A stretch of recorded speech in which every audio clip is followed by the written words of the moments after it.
Good morning, ladies and gents. How are you feeling? It's the first day of the month, and we're starting the month with a bang. We're talking about love. But before we get into our conversation, are you following us on social media? Because you better be. We're on Facebook and Twitter and Instagram. That's Living with S. And we're also giving away a little goodie bag to one of you guys, so make sure you're following us on there. I am your host, Sn1 and once again, we are talking about love, but more specifically, first dates. Now, if you're like me, first dates are terrifying, they're nerve-wracking, you don't even want to get into it. You're just like, let's just cut to the chase.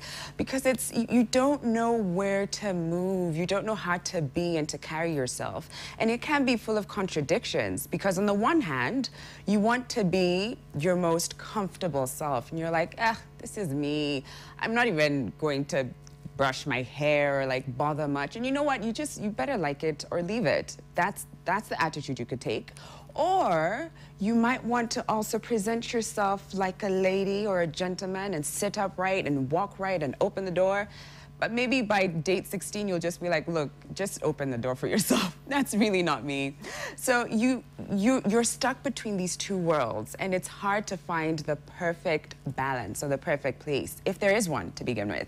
And that's what our guest today is going to talk to us about. He is Vanessa Misciagna. He's an image and behavior consultant. He's also been married for 7 years, so there's something to say about that. Welcome. Thank you, Sharon. It's great to be here. Thank you. Yeah. First of all, you look very dapper. I don't know whether I should first get into your outfit or the dating tips you're about to give us. Thank you very much.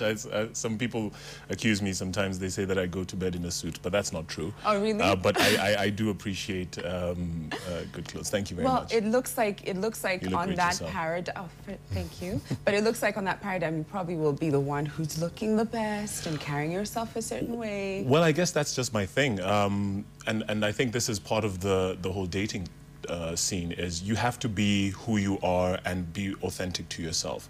And for me, because I'm in this business, I have clients and industry associates who appreciate people who are well put together in a certain way. So this is who I am, so I'm not going to necessarily change too much from who I am when I go on my first date, but I will be obviously aware of the environment, so you don't stick out like a sore thumb. I mean, you don't want to be in a suit at a go-kart track type of thing, you know. But yeah, this is just who I am. Okay. Yeah. You touched on something. You said that it's important to be your authentic self. Yes. So what if my authentic self is I really don't bother with makeup and hair, and I just want to be in sweats and I just want to be calm. So how do you balance between being that and being presentable? Great point. So there are two things really to it.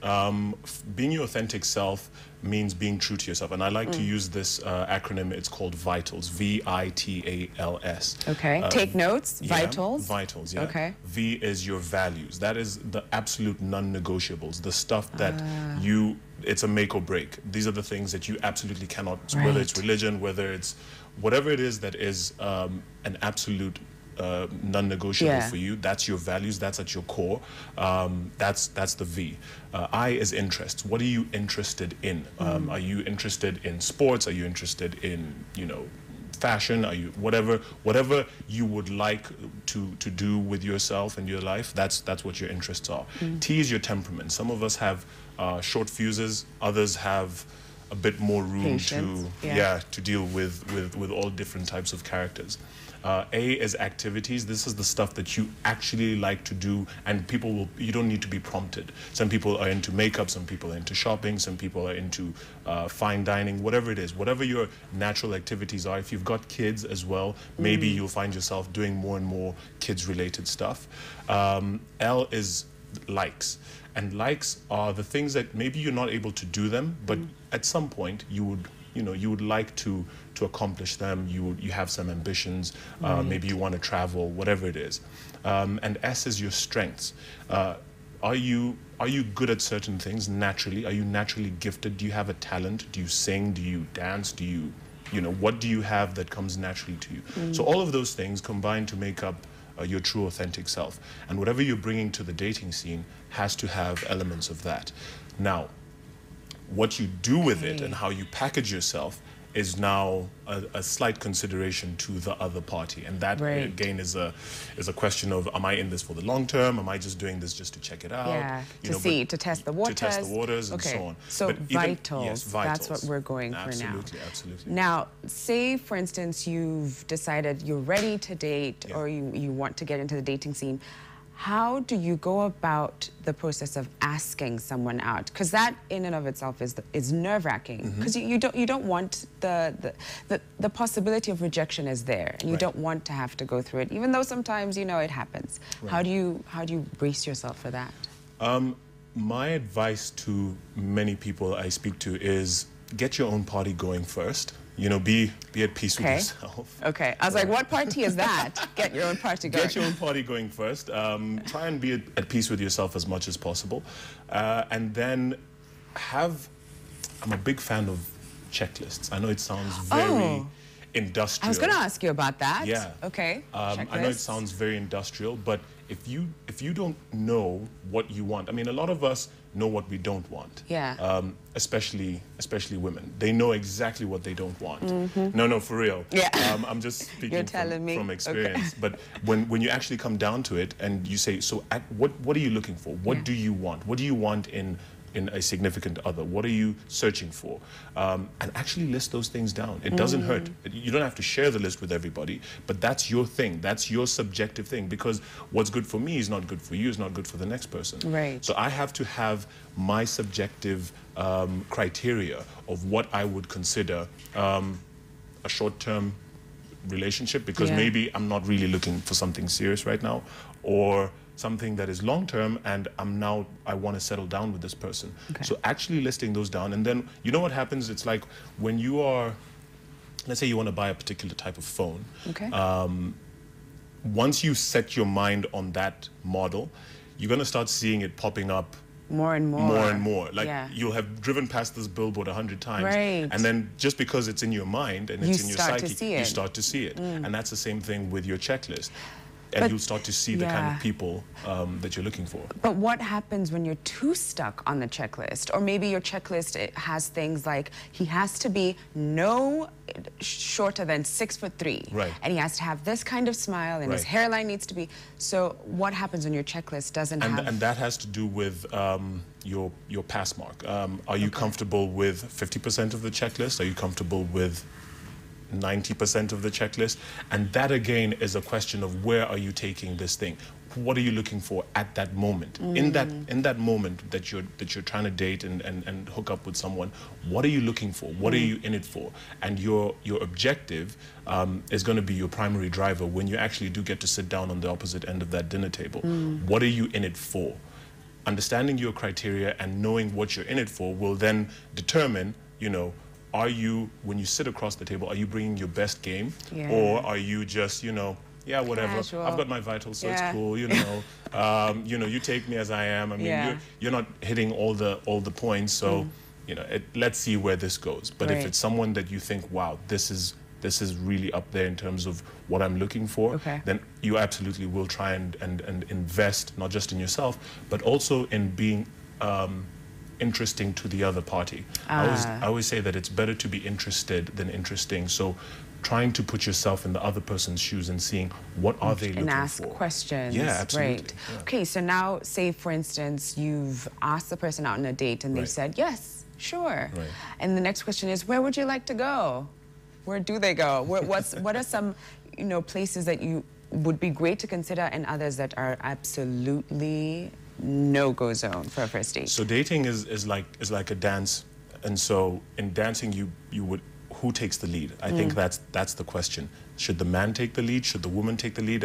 And this is the first expression of who's going to be dominant, sort of, in the relationship. Oh.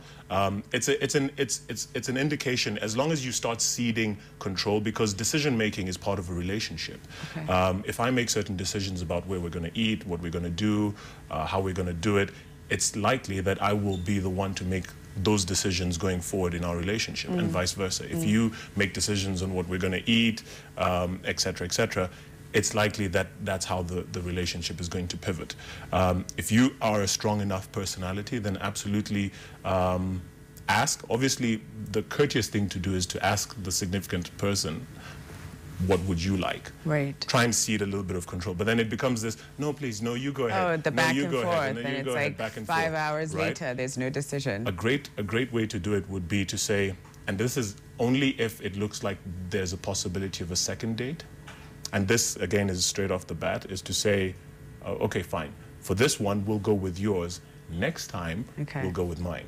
Okay. That type of thing. So it's even leading into more. If there's chemistry already from the first interaction, and you feel like there could be potential for a second date, it also gives room for as little pressure as possible, so that not everything is on that first date. You know, that first date is like, oh my God, it has to work, and there's so much pressure. There's so much pressure. Yeah. So if you spread it out and say, okay, you know what, let's do the first one as a pilot, see what goes, and then we'll give ourselves a second chance just to see, you know, to make up for whatever room there was. Yeah.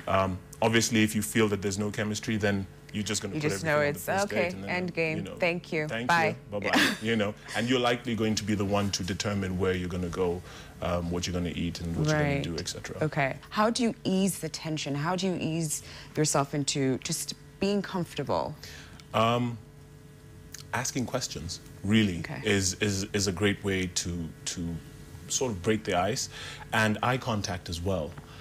Eye contact. Eye contact is really important. I know most people would feel shy on their first date, or they would feel like, you know, there's this awkwardness between us. Yeah. But if you establish regular eye contact, and this is one of the easiest ways to break the ice, and you don't even have to have like fancy pickup lines. As long as you're continuously making not, you know, like scare, like the stare down.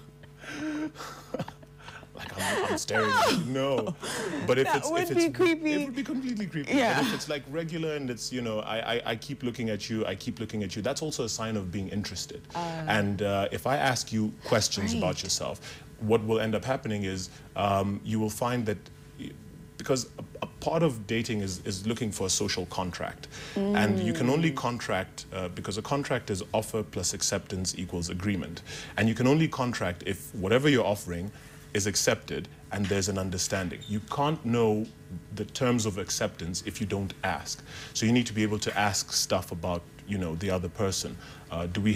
And that way you get to figure out, are we on the same page? Do we have the same interests? Do we have the same friends? Do we have the same outlook in life? If I listen to this particular type of music and you listen to that music, you know, are we going to be butting heads all the time? So ask a bunch of questions.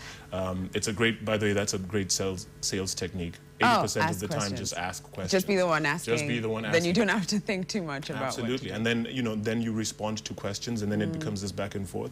And as you're asking questions, you're going to find that there's going to be stuff in there that you actually, that fit in with your vitals, and you can talk about it forever. So if traveling comes up, and he speaks about traveling or she speaks about traveling, then now that's a point of connection. Because what you're looking for is where can we connect? Where can my vitals and your vitals connect? I hear you. Now, when we come back, we have to take a quick break, but when we come back, I want to ask you about what questions are a no-go zone, the ones that you just, you've just lost the game the minute you ask, and which ones are easy to break the ice. We are talking about first dates, that really nerve-wracking moment where you're trying to ask the person out, and then now they said yes, and now you're at the date, and how do you then move to the next step? But before we go into the conversation with Mwenesi, please check us out on social media. If you have any questions, maybe you are going on a first date and you want some extra tips, hit us up on social media. That's Living With S on Facebook, Twitter, and Instagram, where we're also hosting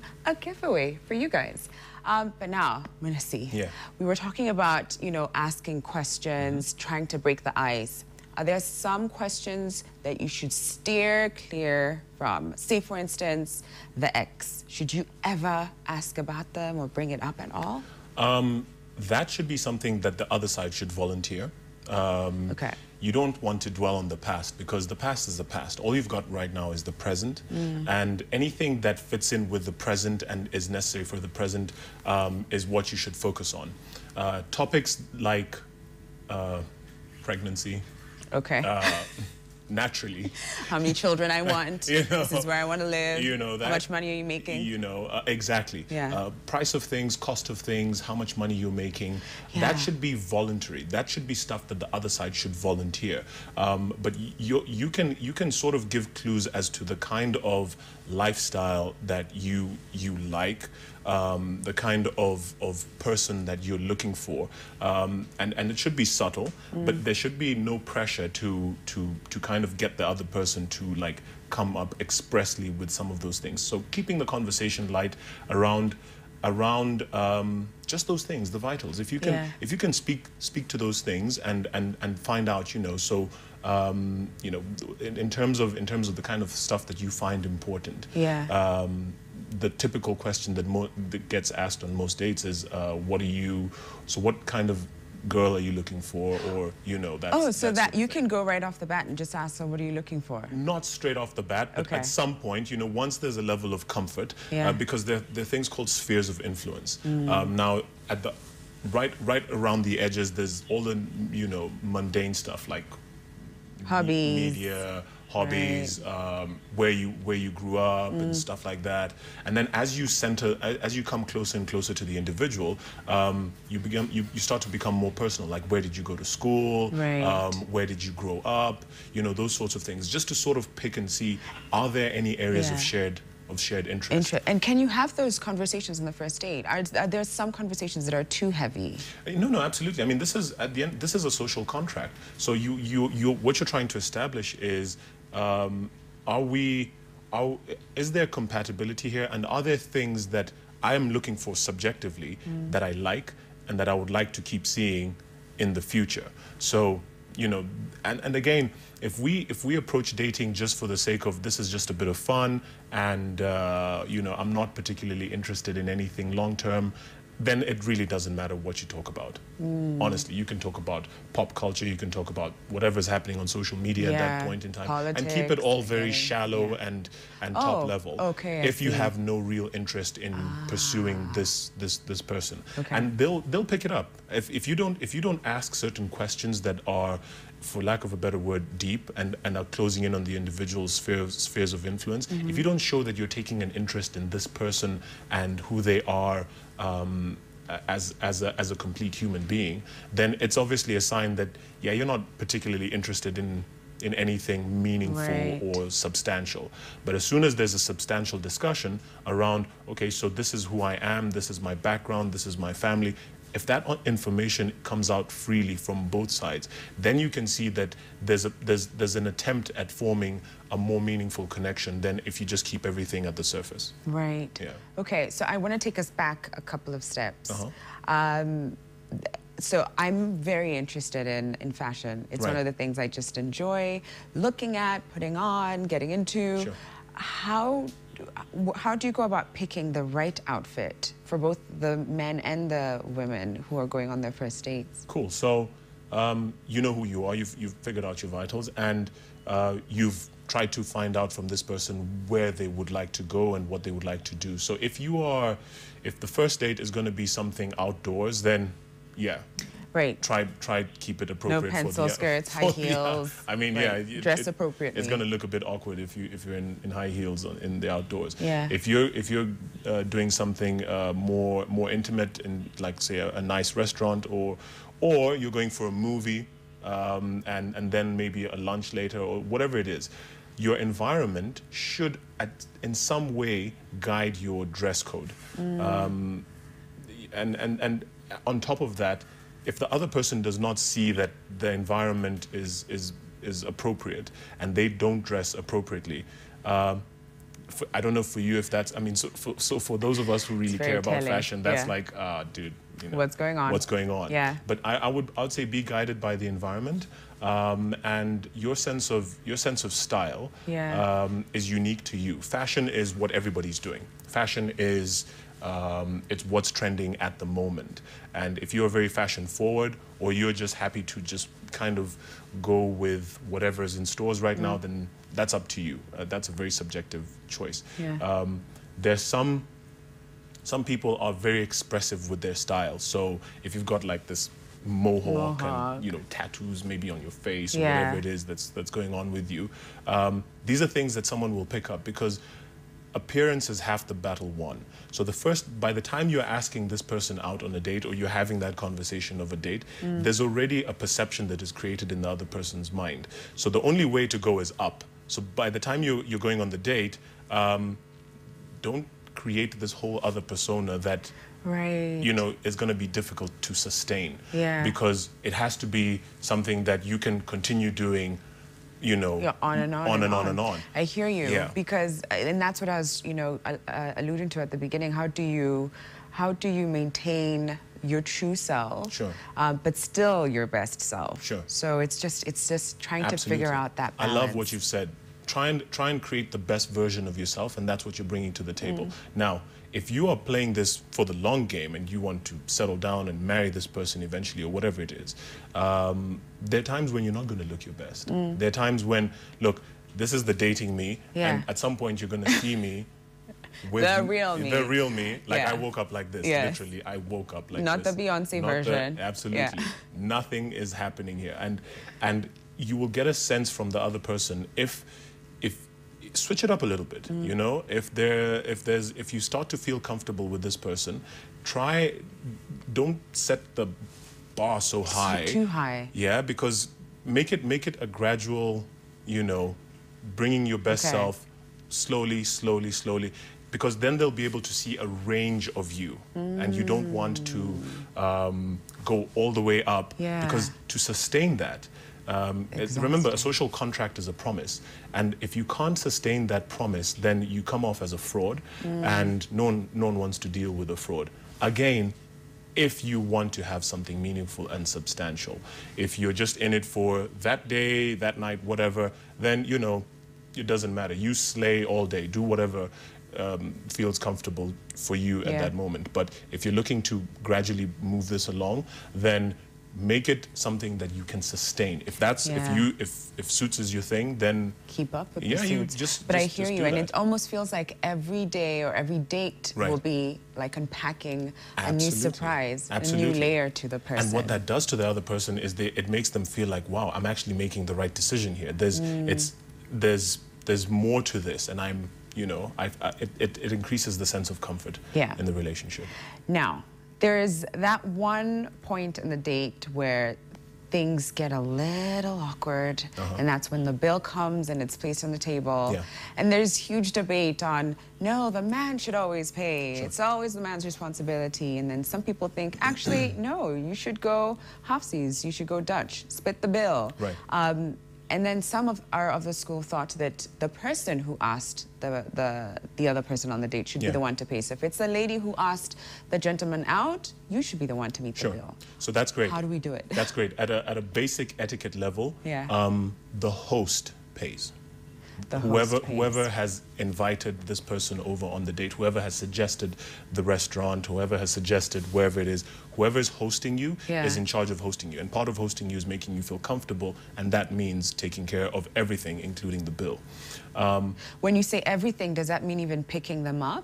Dropping them home? If possible, but again, and this, I really want to emphasize this, and this is not just on dating, but everything around relationships is communication from the beginning. Communication, communication, communication.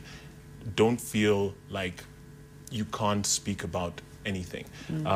So you can go in with your assumptions, but you know what they say about assuming things. You know, you don't want to make an ass out of you, you know. So never assume stuff that can be talked about. So talk regularly, just bring stuff out, be as open, and we respond to openness as human beings. If I'm open with you from the bat and I tell you stuff like, yo, so I see that you live in this place, would you like for us to meet somewhere closer to you? I'm trying to be accommodating. Would you prefer if I pick you up? What would you like? We're going to this place, don't worry, it's going to be on me, and so on. So from the beginning, the rules of the game have already been set. If you are, so you should say it even before you're on the date. If you can. So it's cleared up.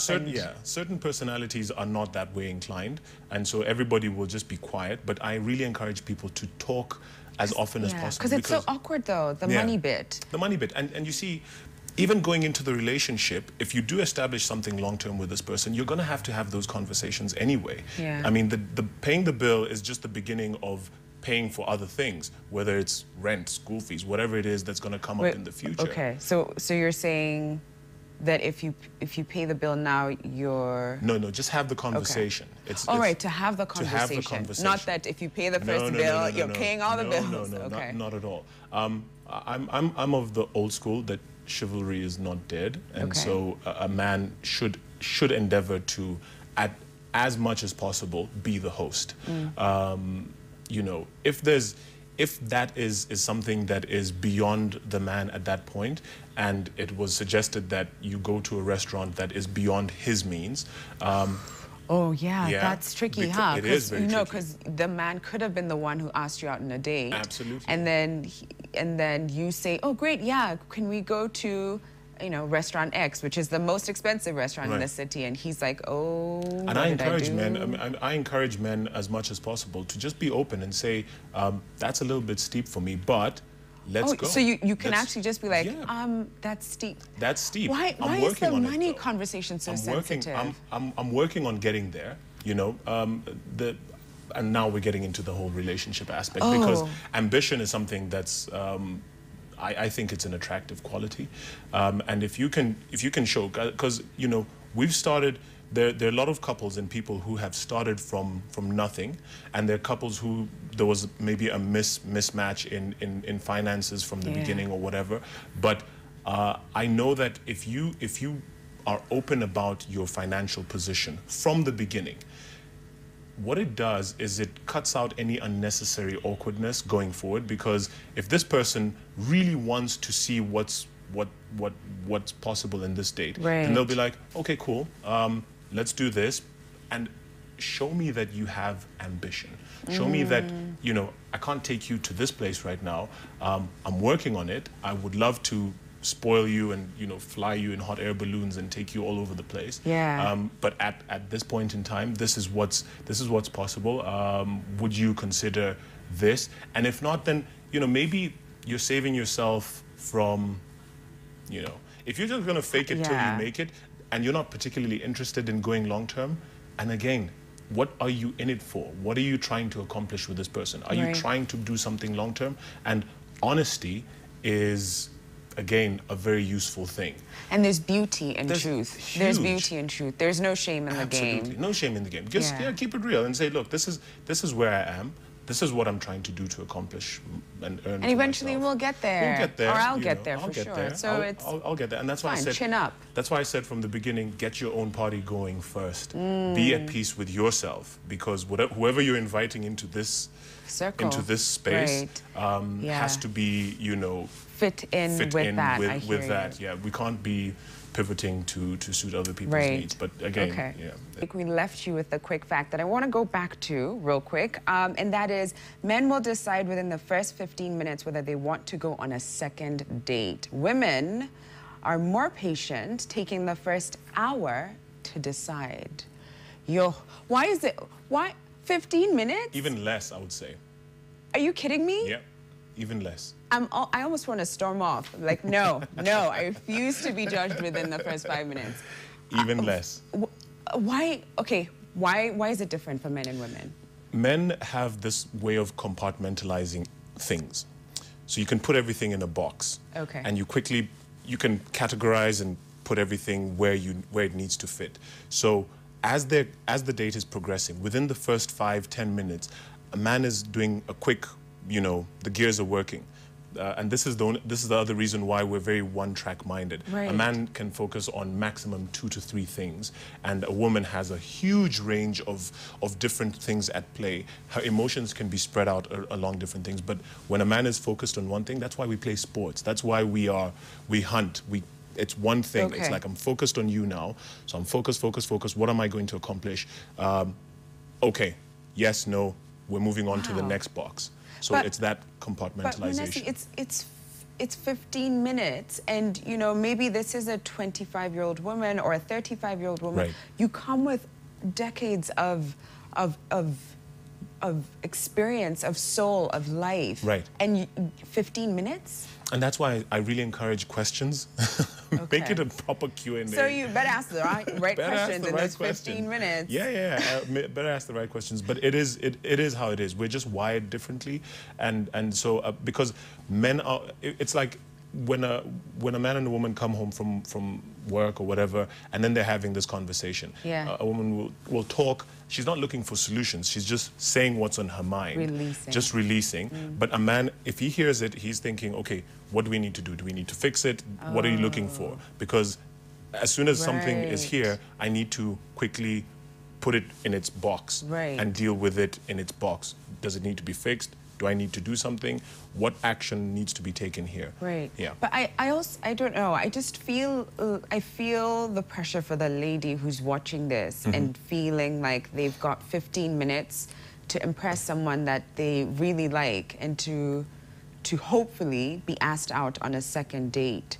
So what can you do in those first 15 minutes that could really help bring that decision forward and make it, you know, make it the right one? Whether it's you know, the man who's there trying to figure out, okay, these are 15 minutes. Sure. This is what I'm looking for. Or it's the lady who's thinking, well, I've got 15 minutes. Well, and I know it's not set in stone. Right. But how So you've got 15 minutes, but you've also got 50% of work to do. The other 50% is beyond your control. And when I talk about 50%, I'm talking about a man already in his mind.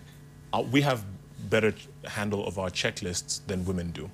A man will immediately know, yes, you fit in with my checklist, so that's 50% of the work done. Whether it's looks, how you speak, blah, whatever the aesthetics are, a man already knows this is my type. So that 50% you cannot control. And men have different types. Some people like short people, others like tall, and so on and so forth. So your type, you can't really do anything about that. That is not up to you.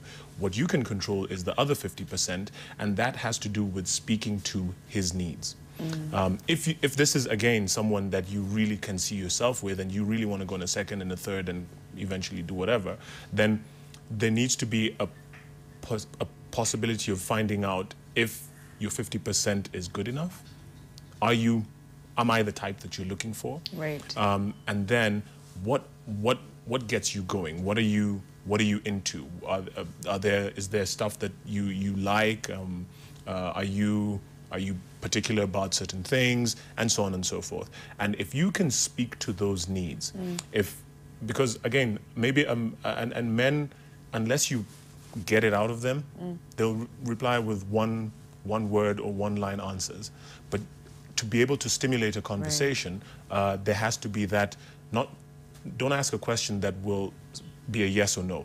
Ask a question that needs a bit of explanation, so that you can be able to pick as much stuff and then be able to speak to those needs. Okay. Are you looking for someone to be one of your boys so that you can hang out and play video games at home? Or are you looking for someone who will look good when you guys walk down the street, like, for lack of a better word, a trophy?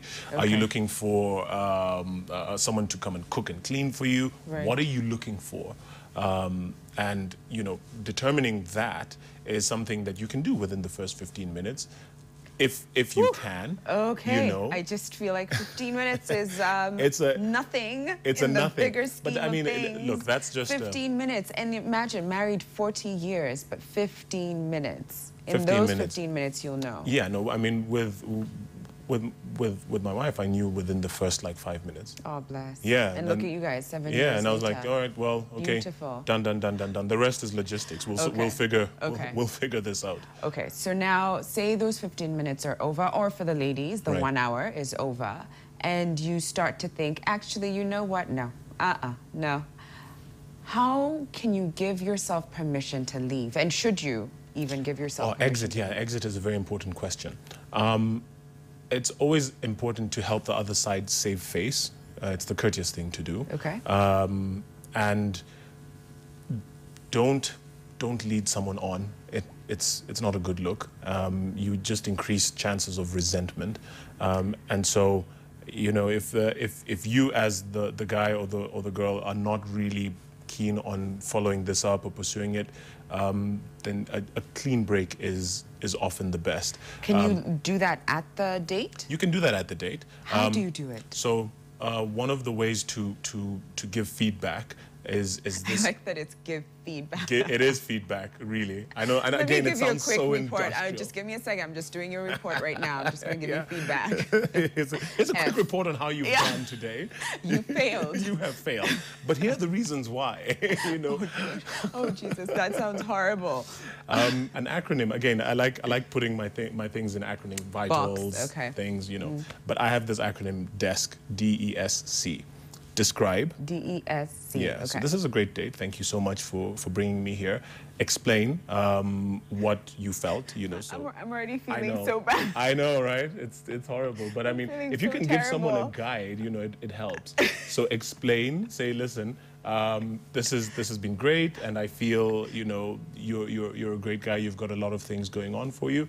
I wish we could have a bit more. Maybe I can give you. Maybe. But isn't that leading on? I wish we could have. I wish we could have a bit more. However, at this point in time, I feel this and this and this. So that's state. So describe, explain, state what you would like to happen. I wish we could have a bit more. However, because I feel like this, and because of what I just explained to you, I don't think that's going to be possible.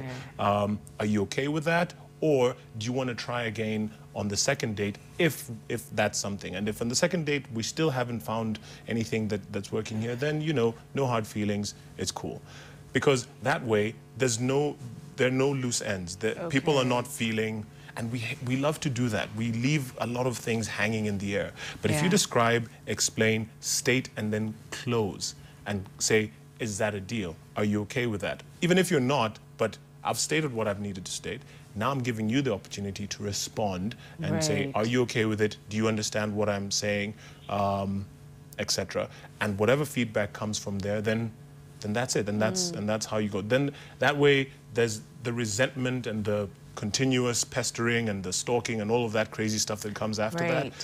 You kind of avoided that because you've made it very clear where you stand. You've made it very clear where you stand. Yeah.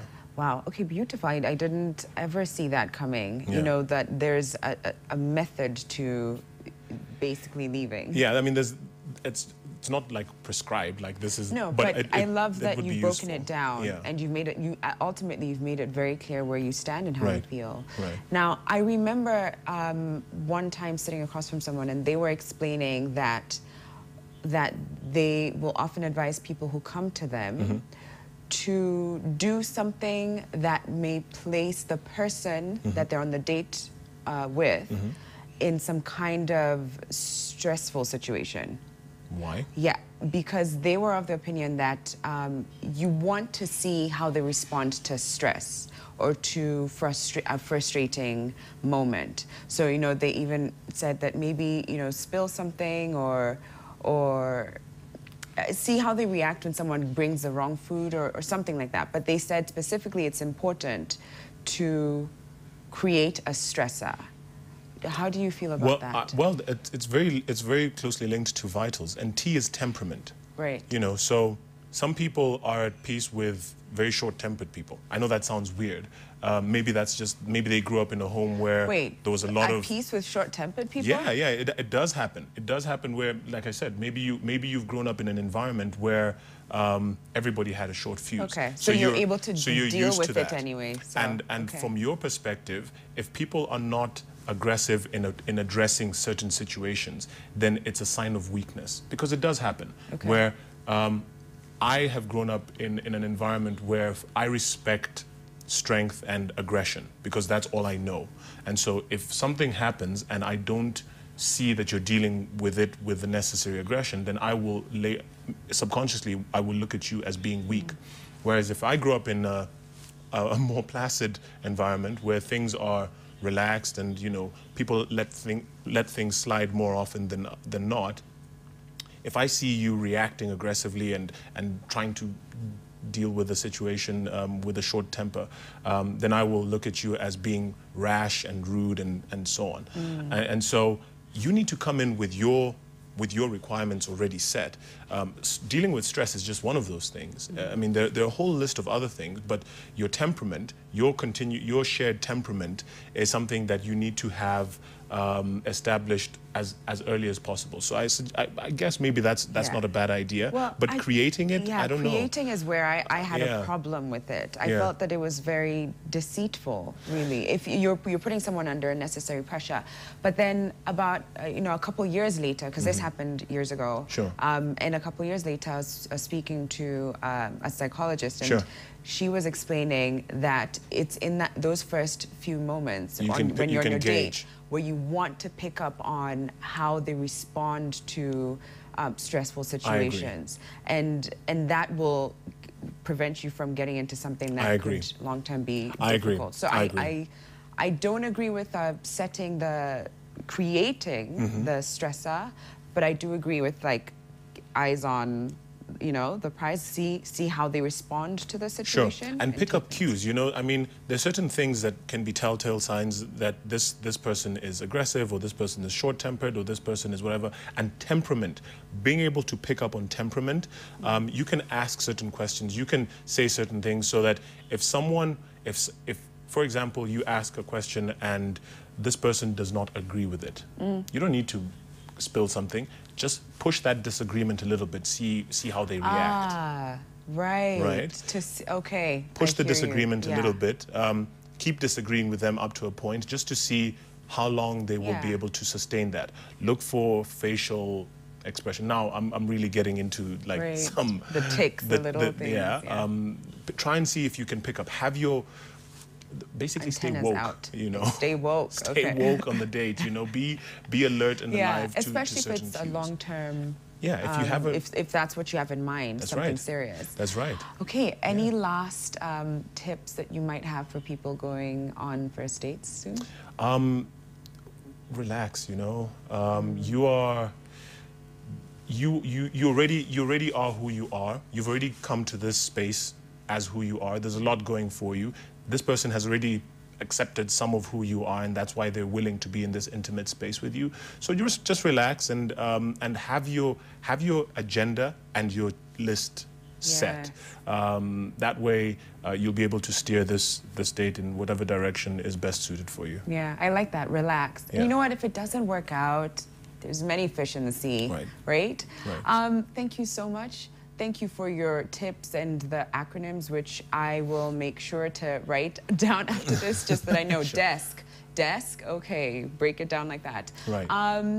Thank you guys for keeping up with us for the past 1 hour. I hope you enjoyed the show. Remember to join us tomorrow, 8 a.m. sharp. We are talking about diet and how to make sure that your body is feeling good from the inside and out. But for now, before you leave, make sure that you're following us on social media. Let us know if you have any questions, comments on today's show. Maybe you agree with some of the things that we talked about. Maybe you disagree. It's fine. Let us know your thoughts. That's Living With Us on Facebook, Twitter, and Instagram. Or you can even SMS the number that's on your screen right now. We're also having a giveaway, so one of you lucky guys will be getting the gift really soon, but we will be in touch with you. It should be on your screen right now. Congratulations, and we will see you tomorrow, 8 a.m. sharp.